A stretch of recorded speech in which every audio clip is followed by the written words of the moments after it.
Na Bússola Executiva, a gente entrevista Alberto Griselli, que é o CEO da TIM. Alberto, obrigada pela sua participação aqui com a gente. Alberto, a TIM tem a maior cobertura 5G em cidades. Como é que o 5G chega para mudar esse setor? Tá, então nós temos a maior cobertura 4G, e agora também a maior cobertura 5G. 5G, diferentemente do 4G, vai ter ainda um impacto substancial no mundo B2B, no mundo dos negócios, das grandes empresas, das empresas, menos para os nossos clientes consumidores, pois a evolução entre voz e dados já aconteceu com 4G. Afinal das contas, 5G que faz? Dá mais velocidade e mais capacidade. Como é que nós estamos utilizando, então, o 5G nesse momento no Brasil? Estamos utilizando para melhorar a qualidade do serviço para os nossos clientes. Esse é o objetivo primário. Então, o que importa para o cliente é que tenha algo na mão que funciona, que pega bem. Então, com 5G, nós estamos melhorando esse nosso posicionamento nesse tema de qualidade do serviço.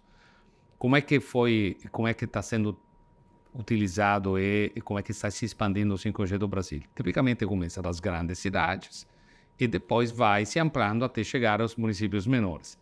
Se você considerar Rio de Janeiro, onde estamos hoje nós, São Paulo e todas as grandes capitais, a gente colocou a cobertura 5G quase completa, de cara. Por quê? Porque isso melhora significativamente a qualidade do serviço percebida para os clientes. Nós medimos o NPS dos clientes em 4G e 5G. Então, vemos 5G melhor. Então, esse é o nosso objetivo, colocar as novas tecnologias a serviço dos clientes consumidores nesse momento para melhorar a qualidade do serviço. É um dos maiores investimentos da TIM hoje em dia, ampliar esse 5G? É o driver principal, porque o que acontece?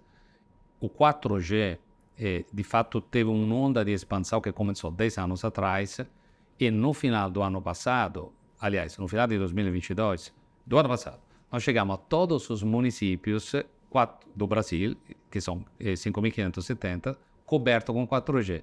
Então, aquela onda de chegar com 4G em todos os municípios, de fato, a gente terminou.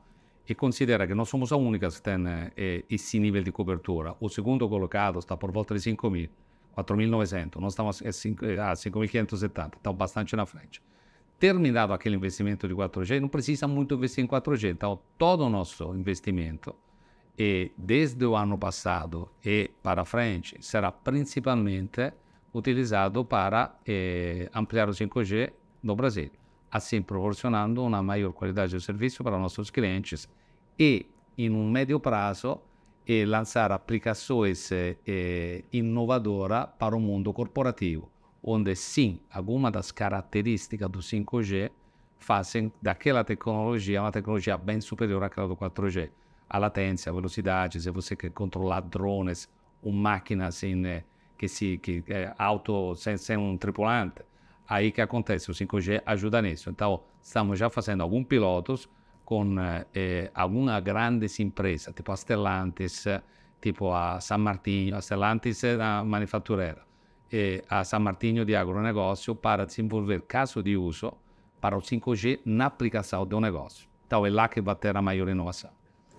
Alberto, você é italiano. Como é que é para um italiano assumir um cargo, né, o cargo mais alto, né, o CEO de uma empresa como a TIM? Teve barreira de língua, seu português é muito bom, mas como é que é para você, né? Um estrangeiro morando no Brasil e assumindo um cargo tão elevado dentro de uma empresa tão grande? Então, aí, pronto, o meu português é bom também, porque muitos anos de morar no Brasil, apesar de ter esse meu sotaque italiano. Então, eu cheguei no Brasil em 2004. Então, enfim, estou aqui há um bom tempo. Os meus filhos nasceram aqui, então são cariocas, são brasileiros. A minha esposa é sueca, então nós somos uma família que tem uma certa diversidade já em casa. Então, enfim, para mim, trabalhar numa empresa, já trabalhei na Itália, já trabalhei em Londres, já estudei nos Estados Unidos. Trabalhar aqui no Brasil, para mim, é relativamente normal, ou seja, é totalmente normal. E a adaptação foi um pouco mais difícil 20 anos atrás, mas, enfim, depois de um tempo, enfim, já me sinto em casa há muitos anos. Qual é a maior dificuldade para você de estar aqui no Brasil, mesmo que você já tenha chegado há tanto tempo? Essa dificuldade aqui, do ponto de vista de empresa, cada empresa grande tem os próprios desafios. E se você considerar a TIM, esses últimos anos foram anos bastante positivos para nós. Nós tivemos em 2023 um dos melhores anos de sempre. Temos América Latina maior crescimento da receita, da margem e do fluxo de caixa, então estamos em um momento bem positivo. O desafio é continuar se superando daqui para frente, pois deixamos em 2023 de grandes sucessos, 2024 tem que se fazer mais. Então eu diria que esse é o grande desafio que eu como executivo em Team Brasil vai encarar, ou seja, se superar em 24 e deixar 23, que já foi um ano recorde, um ano que, enfim, é menos recorde, para 24 vai ser melhor.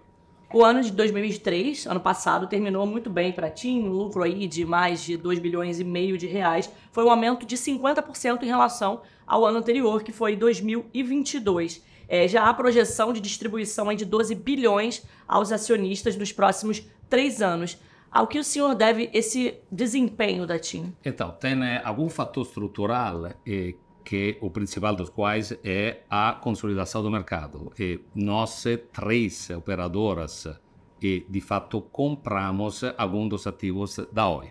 Então, esse é um primeiro grande fator. A estrutura do mercado muda com, de fato, a absorção dos ativos da Oi que está em recuperação judicial, que estava em recuperação judicial ainda está. Então, isso é uma mudança estrutural que faz com que a dinâmica da top line, ou seja, do nosso crescimento da receita, fique mais sustentável. E tem mais atenção nossa na qualidade do serviço e menor atenção nos preços. Então, o nosso objetivo é oferecer aos nossos clientes novos serviços e uma proposta de valor maior. Então, essa dinâmica mudou nos últimos anos. E o segundo ponto tem a ver com a EBITDA, a margem EBITDA. Nós atingimos ano passado quase 50%. E esse valor, que é um recorde na América Latina, reflete a nossa capacidade de busca de produtividade de uma forma contínua e consistente. Então, de fato, a nossa marginalidade aumentou. E, por fim, a dinâmica do investimento também é positiva, porque entrou o 5G, o 5G é uma tecnologia mais eficiente. Nós, conforme eu te comentei, conseguimos já, o ano passado, 2 anos atrás, chegar a 100% dos municípios brasileiros. Não precisamos aumentar muito a cobertura, então focalizamos o nosso investimento em 5G para melhorar a qualidade do serviço aos clientes. Essas 3 dinâmicas fazem que o nosso fluxo de caixa cresça muito rapidamente e aí a possibilidade de investir em novas frentes de crescimento e aumentar a remuneração aos nossos acionistas. No segmento móvel, a TIM melhorou a receita líquida ali por cliente no último trimestre de 2023, comparando ao mesmo período de 2022, no pós-pago e também no pré-pago. Como é que a estratégia de relacionamento do cliente da TIM ajudou nesses números? Então, são números nossos também, nesses números nós somos líder do mercado brasileiro, tanto no ARPU pré-pago, tanto no ARPU pós-pago. Eu acho que isso se deve bastante à nossa estratégia de dar mais qualidade e mais percepção de qualidade aos nossos clientes. Vou citar alguma das parcerias estratégicas que a gente fechou. Uma o ano passado com a Apple. Então, por exemplo, todos os nossos clientes pós-pagos são clientes de maior valor do Team Black e tem uma parceria exclusiva com a Apple, que é exclusiva, a terceira do mundo, a primeira da América Latina, onde nós oferecemos Apple One, que são pacotes de serviço de Apple para o nosso Team Black, que é o cliente de maior valor pós-pago. E assim como temos esse serviço para os clientes de Team Black, aí temos serviços bastante inovadores para os clientes pré-pago. O último que lançamos é em parceria com a Ambev. Então, a Ambev tem um canal Direct to Consumer que se chama Zé Delivery. Hoje o cliente pré-pago recarrega R$15 e tem a franquia e tem R$15 de cashback no app da Zé Delivery. Então, essa combinação de produto e serviços faz com que, digamos assim, o ticket do cliente, ou seja, o app que você mencionou, tende a aumentar. Essa é uma das várias alavancas que nós utilizamos para aumentar esse indicador. O senhor comentou já sobre isso, vou voltar nesse assunto sobre a compra da Oi, que começou lá em dezembro de 2020. A empresa foi leiloada e a TIM desembolsou a maior parte, foram 7,3 bilhões, ficando com 40% dos clientes de telefonia móvel da parte da Oi. Por que foi importante estrategicamente para a TIM essa aquisição da Oi? Quando você opera no nosso setor de telefonia móvel, um dos ativos mais importantes é o espectro. E o spettro, imagina o seguinte, o spettro é aquela porção de infraestrutura aérea que a gente utiliza para transferir dados. Então, a nossa rede roda sobre uma certa porção de spettro. Nós tínhamos menos spettro dos nossos competidores. Isso representa um bottleneck, porque o que acontece? Quando você não tem spettro, você tem que compensar essa falta com maior investimento, por exemplo, de antenas, para oferecer a mesma qualidade do serviço aos nossos clientes. O que nós compramos de estratégico dos ativos da Oi foi essencialmente um spettro que a gente não tinha. Então, na medida que a gente estava atrás dos nossos competidores, hoje em dia nós temos mais espectro por cliente que os nossos competidores. Então, isso é uma vantagem importante para a qualidade do serviço que nós ofertamos ao nosso cliente, para o investimento que é menos intenso na infraestrutura, porque nós temos um espectro a mais que antes não tínhamos. Esses clientes da Oi já foram abarcados pela TIM? Sim, os clientes da Oi já foram. De fato, chegaram 3 coisas com a aquisição da Oi: o espectro, os clientes e outros ativos técnicos. Os clientes foram migrados para a nossa rede, a migração acabou em março, abril do ano passado. Então, os clientes da Oi já são clientes da TIM há bastante tempo.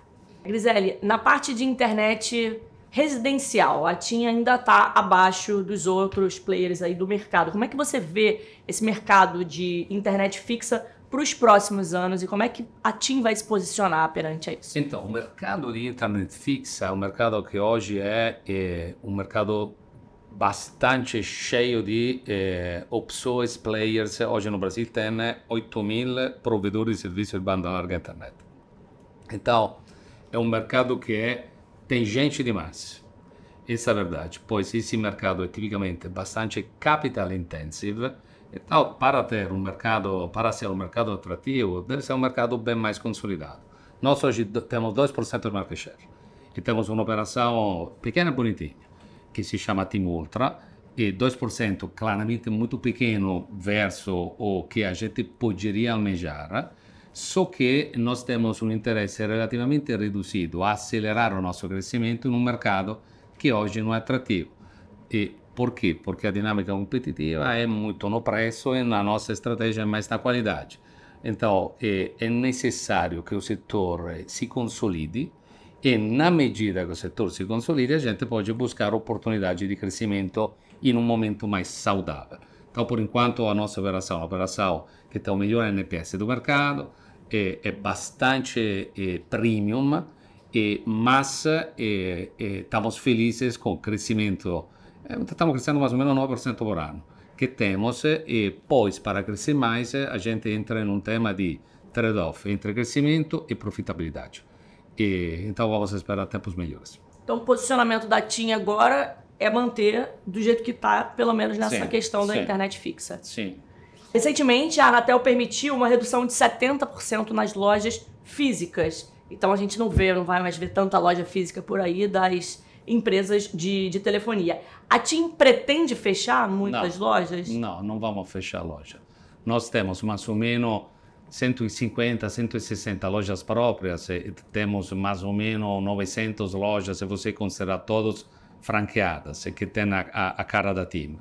E a gente que vai fazer, vai optimizar o footprint, mas não vamos alterar significativamente esse número nos próximos anos. Isso para nós é um ativo. O cliente, afinal das contas, independentemente das indicações da Anatel, muitos clientes, em particular de algumas faixas, de alguns segmentos, gostam de ir na loja.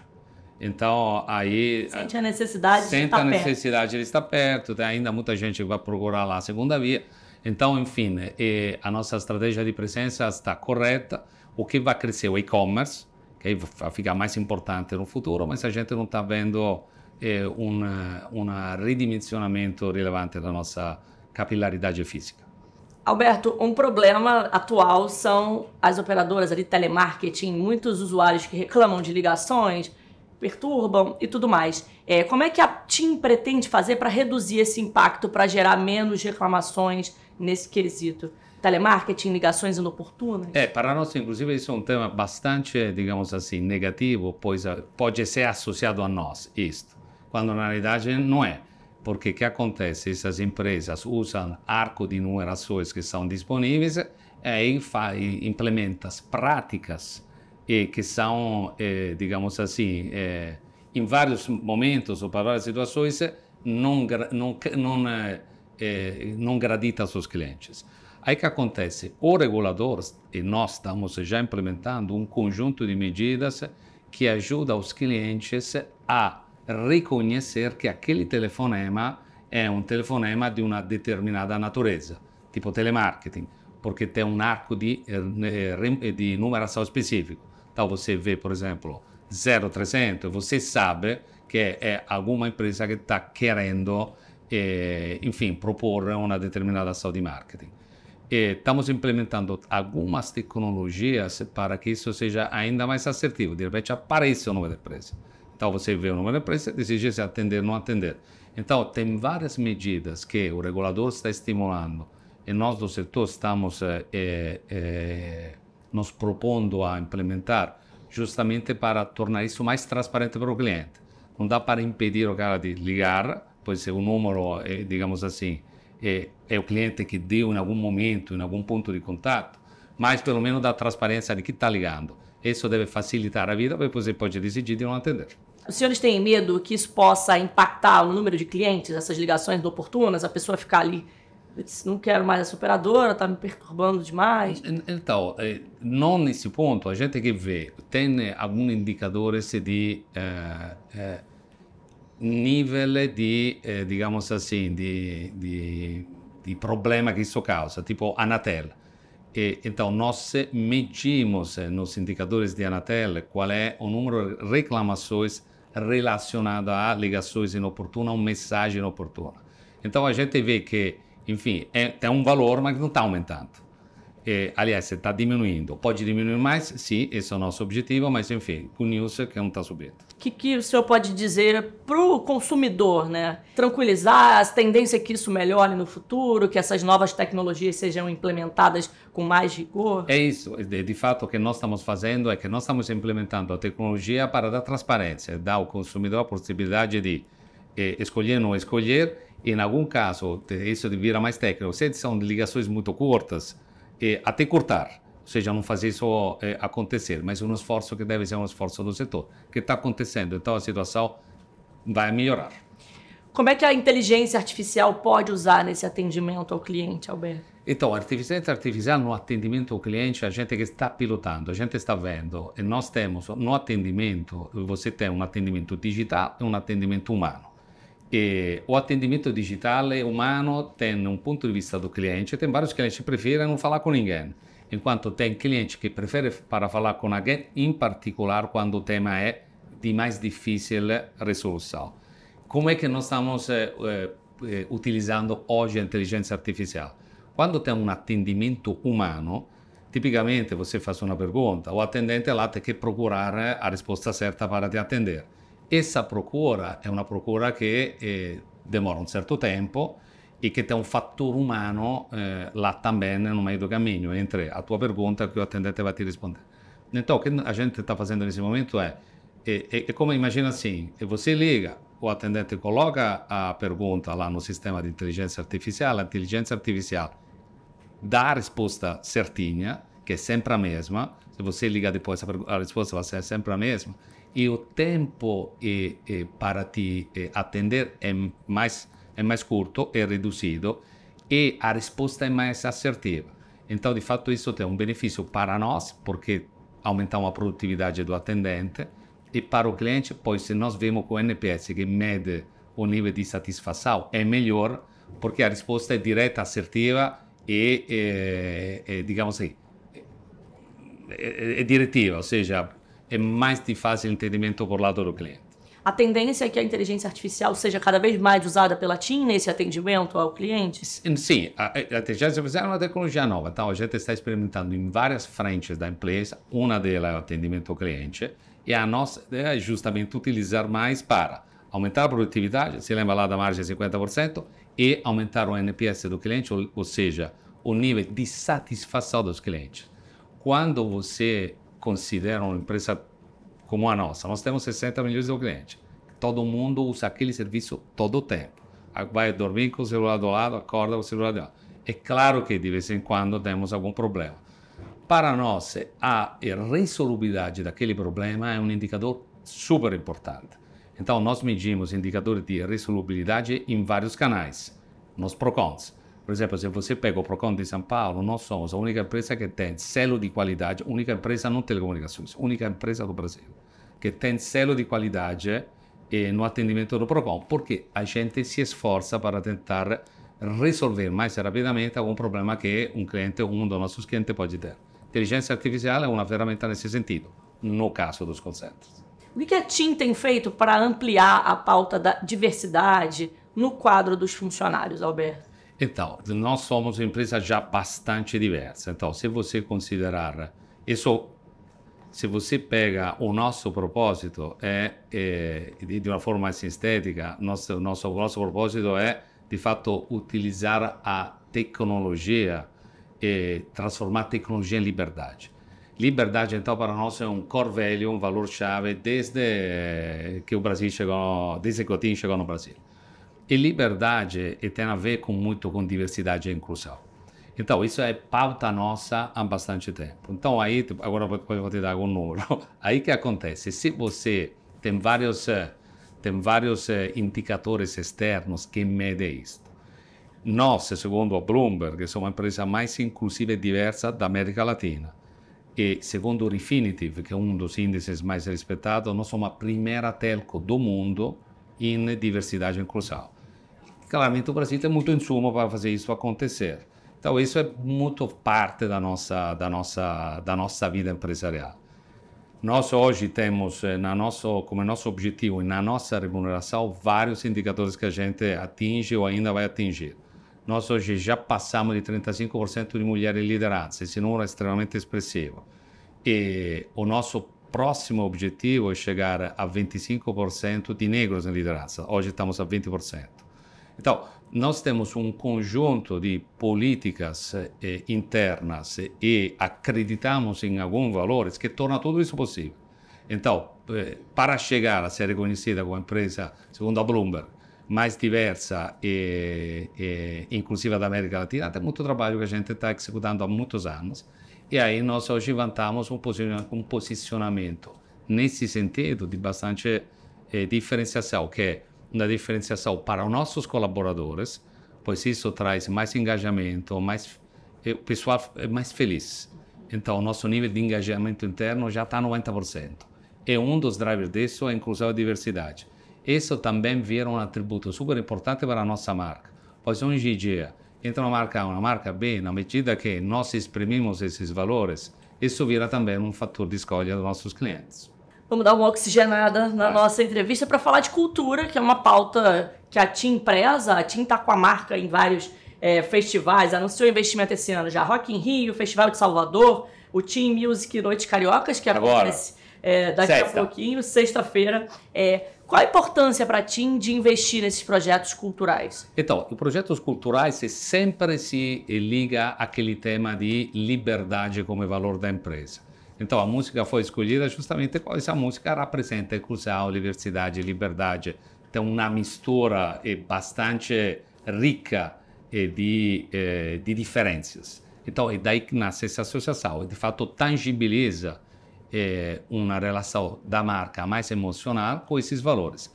Então, também essa nossa associação, que é uma associação há bastante tempo, aí se transforma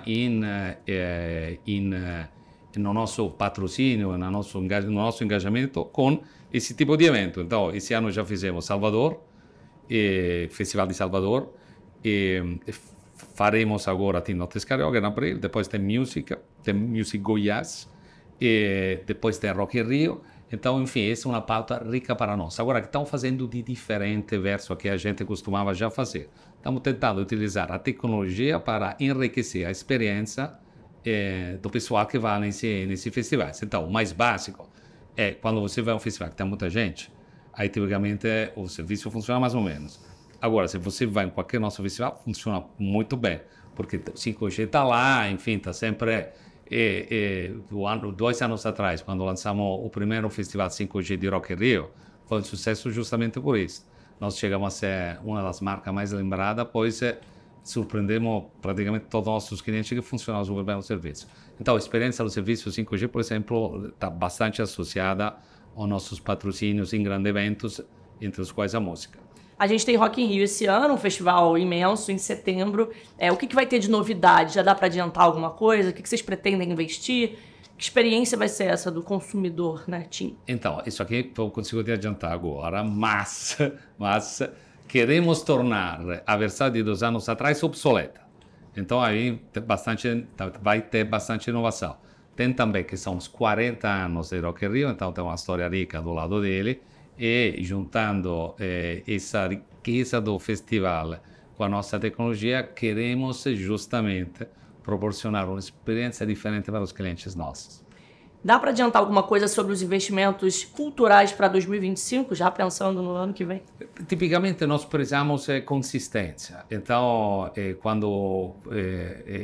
onde é que nós estamos? Nós estamos essencialmente na música e de vários gêneros, pois Team Music, Nottes Carioca, ainda mais Rock in Rio, tem um ticket de entrada que torna aquele evento mais acessível para um determinado público. Team Music, que vamos fazer na praia de Copacabana, no Rio de Janeiro, que vamos fazer em Goiás, fizemos em Maranhão ano passado, são eventos livres. Então, é para todo mundo. Então, queremos endereçar de alguma forma todos os nossos públicos, enfim, com todas as suas características socioeconômicas. Então, isso é um grande vertente de investimento, música. Também nós temos esporte, que é algo que também faz parte digamos assim, do nosso DNA. Então, de fato, para 25 a gente vai achar oportunidade de inovação nas áreas que a gente já, enfim, de alguma forma enfim, foi construindo há bastante anos. Então a ideia é que quem tem um celular, operadora, TIM, chegue nesses eventos e não passe nenhum tipo de perrengue que o celular... Isso é fato, isso aqui já é, olhando os eventos. Então, não é só evento, Maracanã também, nós vamos botar o 5G no Maracanã. Por quê? Porque para a natureza do nosso serviço, quando tem muita gente lá, fica um desafio de prover a capacidade a todos os clientes. O 5G resolve isso. Alberto, em fevereiro a Anatel autorizou as operadoras a bloquearem os aparelhos de celular que ficassem no chamado roaming permanente ali por mais de 90 dias no período de 1 ano. Significa que quem tiver DDD ali de um estado diferente, esteja operando em outro lugar, vai ter o seu telefone bloqueado pela empresa. A TIM pretende exercer esse direito concedido pela Anatel? Pretendemos sim. Aliás, fomos nós que fomos pedindo para o regulador se posicionar sobre um tema que de fato é uma sorta de burlar as regras. É por isso que depois a Anatel entrou se posicionando dessa forma. Existe uma oferta di roaming che è disponibile e che pode, di fatto, se tiver um operador, e tipicamente um autorizado, um MVNO, che non tem uma rede nazionale, ele che faz? Ele pode compor uma rede sommando accordo conosco, di roaming, mas o roaming è feito para o roaming, não é feito para uma cobertura permanente. Então, de fato, uma regulamentação atual está sendo utilizada para ofertar um serviço que não é consono com aquela regulamentação. É por isso que nasce esse sistema do roaming permanente, para tirar do mercado uma utilização indevida do nosso serviço em roaming. O roaming é para você roamear, em inglês, ou seja, para andar. Roaming permanente, você está de fato utilizando uno strumento regulatório para oferecer um serviço permanente, o que não é possível. Então, nós pretendemos cortar, sim, que está utilizando o roaming permanente. É algo que nós estamos pedindo há tempo e foi bom o regulador ter catado essa exigência do nosso lado e vamos cortar. E tem algum prazo, Alberto, para que isso aconteça? Já está acontecendo? Nós já estamos medindo. Então, na medida que agora a regulamentação saiu, a gente vai começar a operar. Pra gente encerrar, falar que o Elon Musk anunciou em 2024, no caso esse ano, o Starlink, um novo serviço dessas empresas, da empresa de satélite dele. Certo. Numa primeira etapa, vai oferecer pacote de mensagem, mas no ano que vem deve operar serviços de internet e voz. Até que ponto essa concorrência do Musk pode preocupar a TIM? Vocês pretendem trabalhar juntos? Não, são dois serviços com características bastante diferentes. Então, o serviço satelitar, você... Step back, nós somos um operador principalmente móvel, com uma, digamos, com uma internet fixa relativamente pequena, pelo que já discutimos. Quando você pega um serviço satelitar, é que ele é hoje um serviço de telefonia fixa, essencialmente, que tem algumas características, até que tem uma parábola, etc, etc. Então, ele funciona melhor em áreas remotas, onde é complementar a nossa tecnologia, ou seja, em alguns lugares nós chegamos com a tecnologia móvel, em outros lugares, ou fixa, e em alguns outros lugares existe uma oportunidade de colocar satélite, como existe hoje.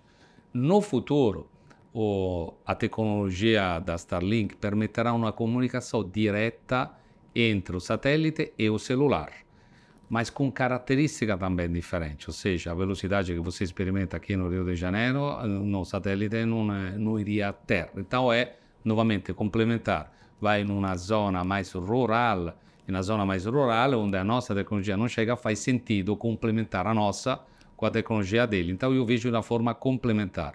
Nós já estamos utilizando o serviço dele. Por exemplo, nós temos uma vertente de negócio que se chama Team IoT Solutions, que endereça o mercado corporativo. Então, agronegócio, a logística, a rodovias. Então, em vários lugares onde não existe uma infraestrutura de telecomunicações presente, nós colocamos a nossa antena e o link entre a antena, a nossa rede é feita com a Starlink. Então, hoje já estamos utilizando de uma forma complementar. Não vejo como algo que venha a alterar significativamente a nossa dinâmica de negócio atual, vejo ele como um potencial parceiro para expandir o nosso alcance. Aquela tecnologia é útil quando a infraestrutura não existe ou não chegou ainda lá.